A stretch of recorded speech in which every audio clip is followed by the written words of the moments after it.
welcome back to another edition of Loving Literature with Miss Chowdhury. So yesterday I did say that I was going to look at Pride and Prejudice at the end of my video, but I decided that I'll do something a bit different and then come back to Pride and Prejudice. I have a lot to say about Pride and Prejudice, mainly about how I'd like Mr. Darcy to be my husband, but obviously he's fictional. But today I thought I would do a little bit of Shakespeare. And the one I've chosen to look at is actually my favourite of them all, and that is Othello. I absolutely love Othello. The whole play is a tragedy, and the main character is called Othello. The play is named after him. But the reason why I like it is because actually of its themes.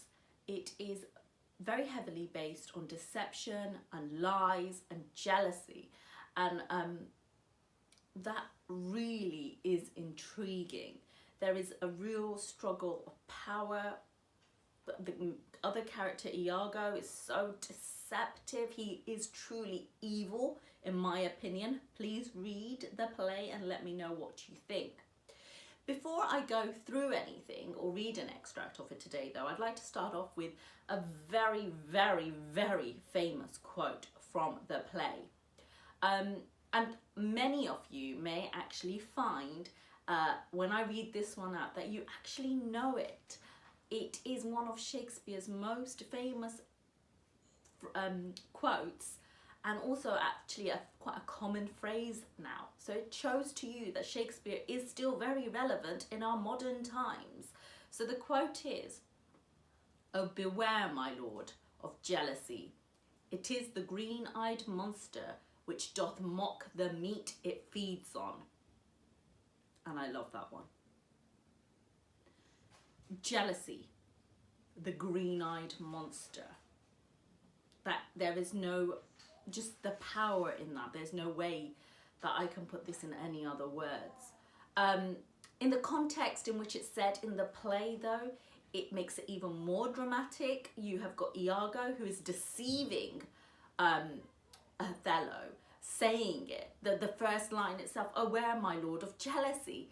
It is very useful advice that can transport between time periods, centuries. It is one of the wisest advice to give, but in actual fact, he's giving it to the man that he's trying to manipulate, make jealous, so that he loses his rank, his power, turns on his wife, and ends up killing her.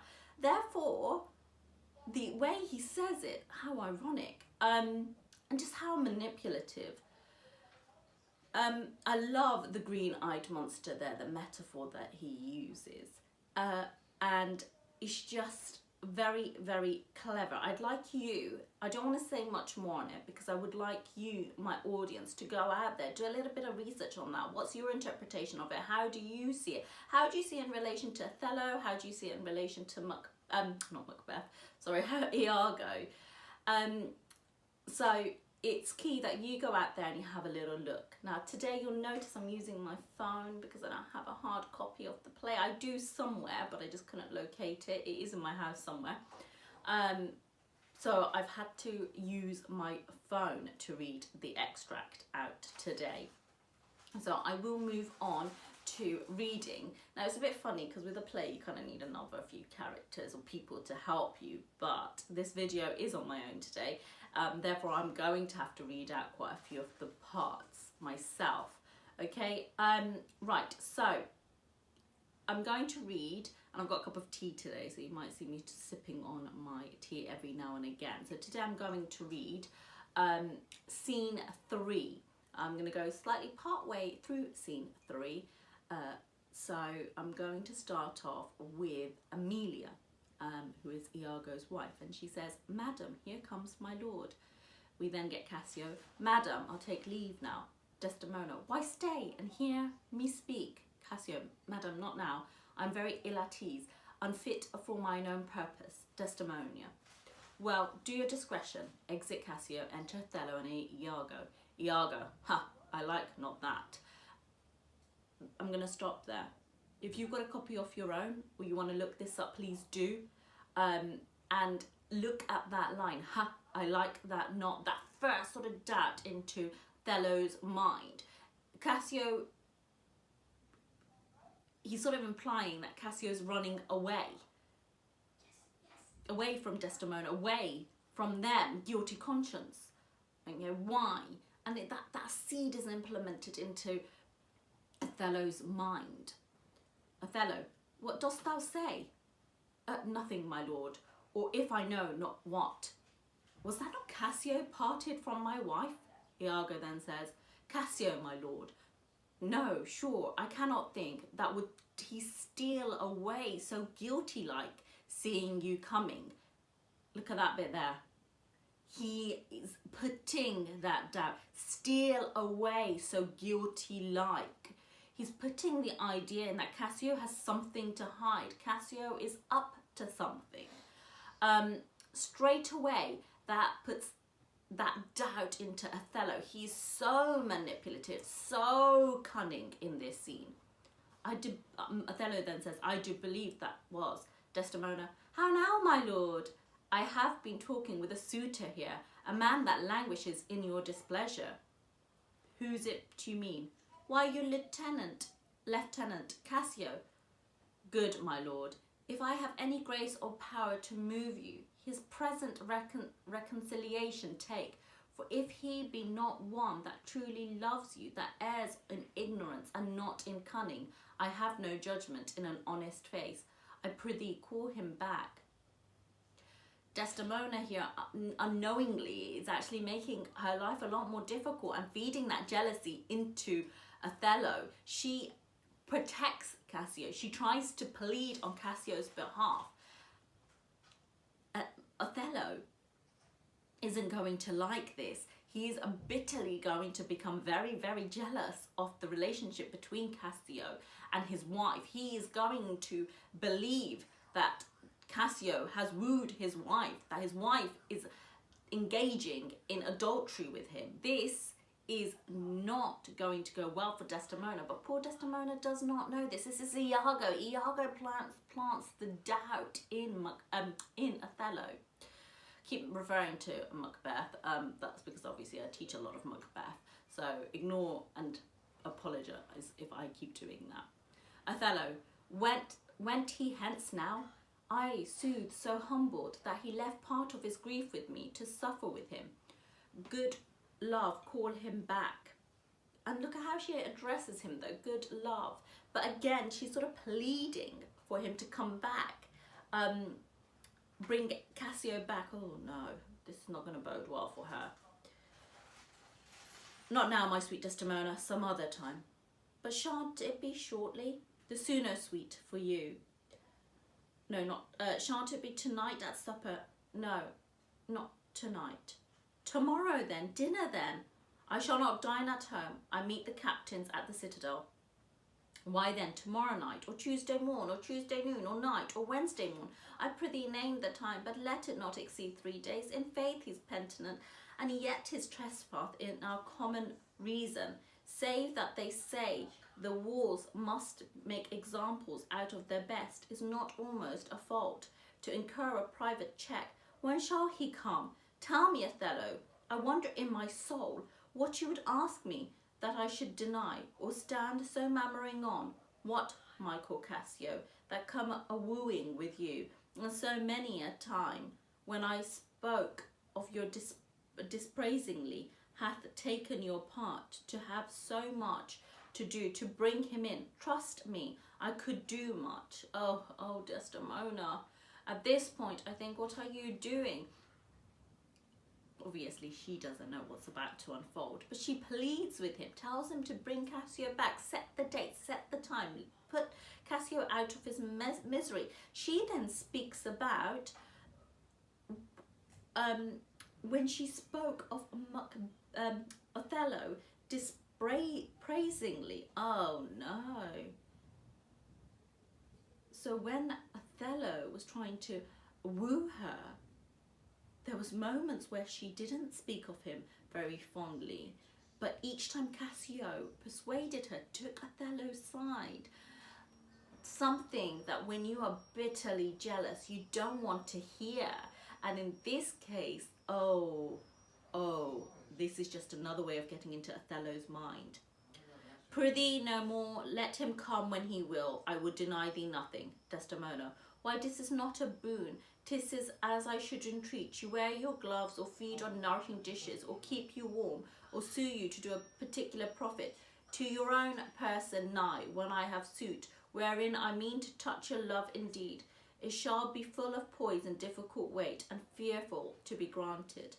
Othello. I would deny thee nothing, when I do beseech thee. Grant me this, to leave me but a little to myself. Desdemona. Shall I deny you? No. Farewell, my lord. Farewell, my Desdemona. I'll come to thee straight.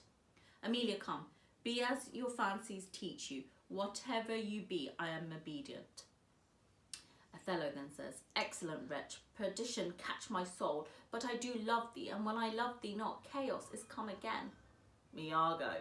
My noble lord, what dost thou say, Iago? Did Michael Cassio, when you wooed my lady, know of your love? Oh gosh, he is jumped on what Desdemona has said, and here the manipulation starts again. Othello. He did from first to last. Why dost thou ask? But for the satisfaction of my thought, no further harm. Why of thy thought, Iago? I did not think he was acquainted with her. Oh yes, and he went between us very oft. Indeed, disconst thou aught in that. Is he not honest? Honest, my lord. Honest, aye, honest. My lord, for aught I know. What dost thou think? Look at Othello. He wants Iago's views. He's inviting him. He is clever. Iago, in many ways, can be seen as blameless here, because it's Othello that's sort of wanting to tease the answers out of him, wanting to know more. Othello's doubting. Othello's friend is Cassio. You should be believing that Cassio would want his best. Think, my lord, by heavens he echoes me, as if he was some monster in his thought, too hideous to be shown. That does mean something. I heard thee say even now, thou likest not that when Cassio left my wife.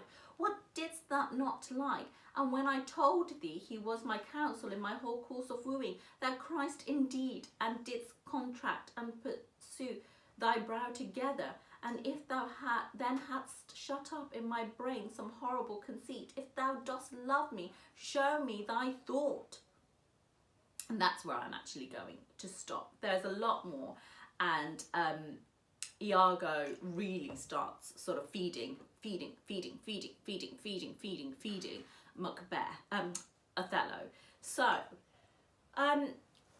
in that section, you can see that Othello is starting to now really listen to Iago. He's starting to get those doubts in his mind, and we start to see the fact that he is actually going to turn very, very jealous. What I want to pose, and the questions that I would like to put out there today, is Othello is a tragic hero, much like Macbeth. Those of you who have studied Macbeth, and hence there are parallels across both plays. I would like you to think about what makes him that tragic hero. His fatal flaw is actually that he is jealous. Okay, and jealousy leads to him doing a lot of stupid things. But think about what makes him a tragic hero. Think about, I want you to read the play. Being a Moor here is very, very significant. Think about, am I being harsh on Iago? Is Iago truly evil, like I described him at the beginning of my video? Is he as manipulative, or is it the fact that Othello is easily fooled, easily gullible, easily listens, and that's his fault? Nothing to do with Iago. Again, when you think of Macbeth, you think, oh, Lady Macbeth, and you think, oh, the witches, they sort of led him down the wrong path. But did they? Therefore, is Othello also really led down the wrong path? I'm not really sure about this. I love Othello, and I feel that he was led down the wrong path. I feel that if anybody is given these doubts over and over and over in their mind, especially if they have a weakness, then of course they're going to get bitterly jealous and end up, you know, with reckless actions. But am I being too forgiving here? And I should see actually the evil character is Othello. He could control his jealousy. There was nothing to get jealous about. Why didn't he trust his wife? He married her, he wooed her, he loved her. Did he truly love her, or was it a sense of power that he wanted to get? Again, link it back to thinking about the fact that he's a more. So lots of questions being posed there. If you read the whole play, please get in touch with me. There's certain bits, especially looking at the character of Emilia, that I like as well. She again is led down the garden path with her husband, Iago, and again I want you to look at that. I would be interested in sort of looking at the beginning as well, if anyone's read this. I do feel that does create quite a bit of sympathy for Othello. If anyone's read this and Macbeth, there's quite a few parallels that I think. I mean, the stories are very different in the sense that Macbeth is led by greed, whereas Othello more by jealousy. But I think the two characters are quite comparable in some ways. And then obviously you have Romeo and Juliet as well. Again, another tragedy, another tragic hero. So we could do like a little discussion on all three characters. Othello, Macbeth and Romeo, and that would be fantastic. So get in touch and hopefully we can have a little bit of a discussion on that, or I can create another video, maybe a live video on that. Okay, so, and that was a little bit of Shakespeare. Hopefully I've got you a little bit interested now in Othello. Please, please, please go out and read, especially now that we're in isolation and we can't really, well, don't go out there and read, but download and read. I will be back next time with hopefully a little bit of Pride and Prejudice and looking at Mr. Darcy. Right, take care, look after yourselves, be in touch. If you liked my video, please press like and subscribe. Take care. Bye.